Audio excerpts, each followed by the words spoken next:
নমস্কার বন্ধুরা, আমি চলে এসেছি তোমাদের সামনে একটি সহজ এবং অত্যন্ত প্রয়োজনীয় টিপস নিয়ে।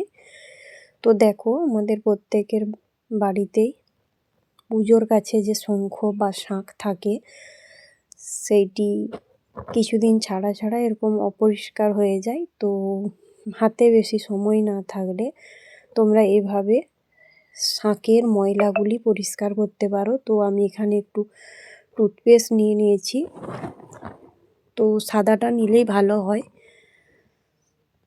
তারপর ওটা আমি নিয়ে শাঁখটা উপরে আস্তে আস্তে এক হাতে ধরে এক হাতে করে ভালো করে যেই জায়গাগুলোতে ময়লা হয়েছে সেই জায়গাগুলোর উপরে লাগিয়ে দিলাম।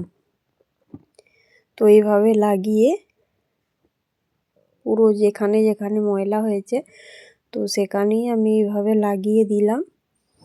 তো লাগানোর পরে আমি রেস্টে 10 মিনিট রেখে দেব। তো যত বেশিক্ষণ রাখবে ততই ভালো হয়, কিন্তু হাতে কম সময় থাকলে তোমরা কমপক্ষে 10 মিনিট টাইম নিয়ে ওটা শুকনো করে নেবে।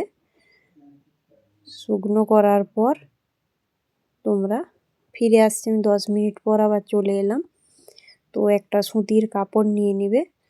তো সুতির কাপড়টাকে একটু জলে ভিজিয়ে আস্তে আস্তে আলতোভাবে ঘষবে, দেখবে শঙ্খটা পরিষ্কার হয়ে যাচ্ছে আস্তে আস্তে। ভালো করে এটা ঘষতে যে ব্রাশ দিয়ে ঘষলে আরও ভালো হয়, যেহেতু ঠাকুরের শঙ্খ বা শাঁখ, তাই আমি ব্রাশ দিয়ে ঘষলাম না। তো একটা সুতির কাপড় নিয়ে নিলাম। তো এবার ভালো করে ঘষে ঘষে ভালো করে ধুয়ে নেব।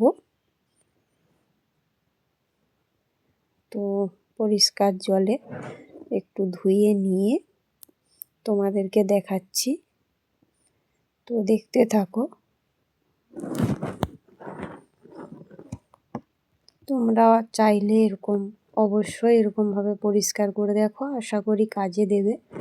তো যারা আমার ফেসবুক পেজ থেকে দেখছো তারা অবশ্যই চ্যানেলটিকে ফলো করে দেবেন এবং একটি লাইক করে আমার পাশে থাকবেন এরকম নতুন নতুন ভিডিও পেতে।